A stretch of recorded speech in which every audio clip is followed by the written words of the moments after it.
Sir ఇప్పుడు చూసుకున్నట్టయితే తెలంగాణ ఖమ్మం జిల్లాలో చూసుకున్నట్టయితే 3 మంత్రులు ఉన్నారు ఖమ్మం జిల్లా నుంచి.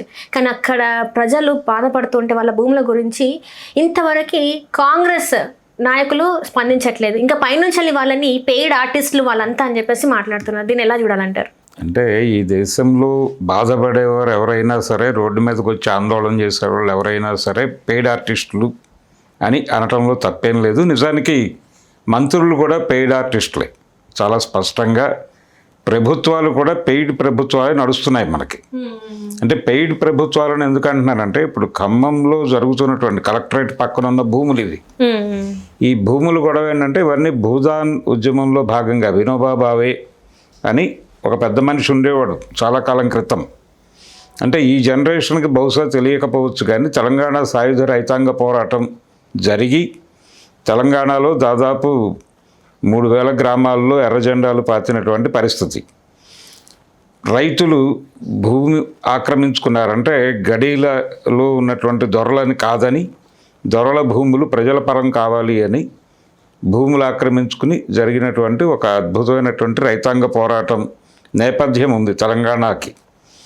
ఈ తెలంగాణ సాయుధ రైతాంగ పోరాటం జరిగిన సందర్భంలోనూ, అలాగే అనేక ప్రాంతాల్లో జమీందారీలకు వ్యతిరేకంగా జరిగినటువంటి పోరాటాల సందర్భంగాను వినోబా భావే ఆయన దీనికి ఆల్టర్నేటివ్గా అసలు ఇలా ఉద్యమాలు చేసి భూముల్లో ఎర్రజెండాలు పాతి వాళ్ళతో ఘర్షణలు పడి వాళ్ళతో యుద్ధం చేసి ఇంత అక్కర్లేదు, ఇప్పుడు ఎలాగైతే నక్సలైట్లను సాయుధ పోరాటం అనేది విరమించేయండి అని చెప్తున్నారు, అలాగే ఆ రోజుల్లో వినోబా భావే కమ్యూనిస్టులకి మీరు ఆయుధాలు పట్టుకుని ఎవరి మీద దాడులు చేయకండి, మనది అహింసతో స్వరాజ్యం సాధించుకున్న దేశం కాబట్టి ఈ దేశంలో ఎక్కువ భూములు ఎవరి దగ్గర ఉన్నాయో వారి దగ్గరికి వెళ్ళి అడుగుదాం, అయ్యా మీకు ఇంత భూమి సరిపోతుంది కదండి, మిగిలిన భూమి దానం చేయండి అని.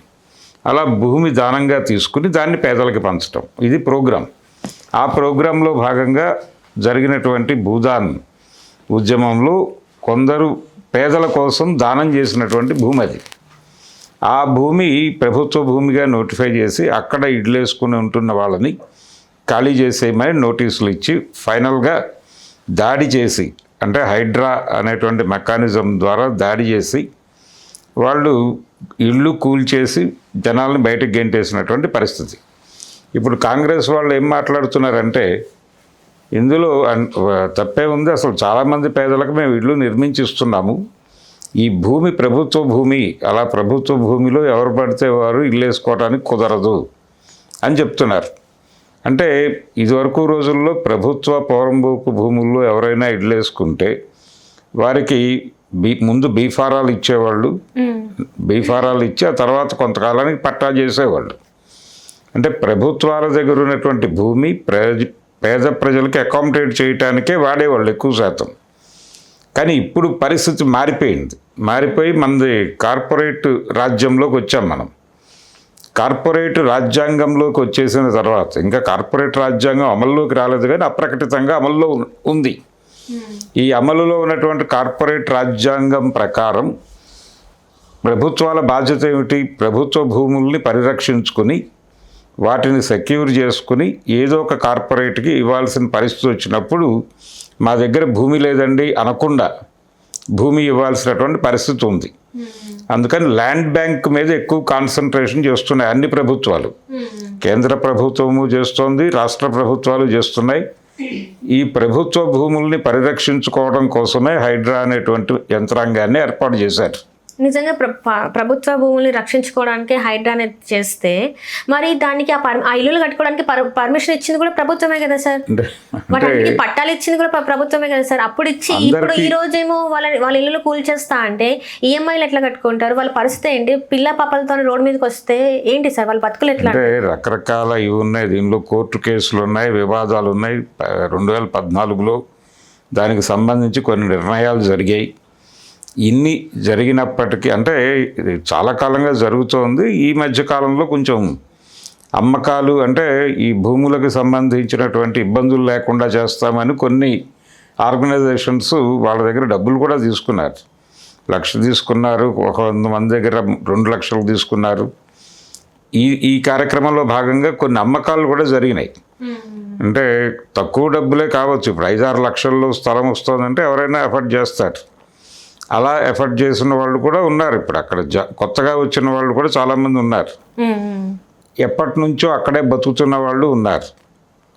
అంతిమంగా టోటల్గా అందరినీ ఖాళీ చేయించేటువంటి ప్రయత్నం. అలాగే హైదరాబాద్లో గాంధీ విగ్రహం ఏర్పాటు చేయటం కోసం ఆ ప్రాంతంలో ఉన్నటువంటి ఇళ్లను కూల్చేయటం అనే కార్యక్రమం కూడా జరుగుతోంది.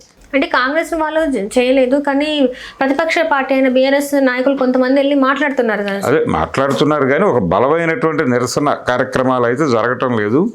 కవరేజ్ చేయటానికి మీడియా కూడా ముందుకు రాని పరిస్థితి. అంటే మెయిన్ స్ట్రీమ్ మీడియా అసలు టోటల్గా ఆ వార్తనే తప్పుగా ప్రొజెక్ట్ చేస్తూ వస్తోంది.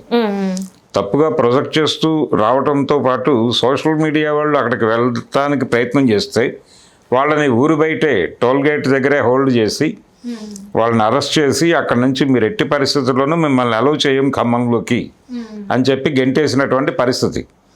అంటే ఎమర్జెన్సీ రోజుల్లో మీడియా మీద ఆంక్షలని మాట్లాడతారు.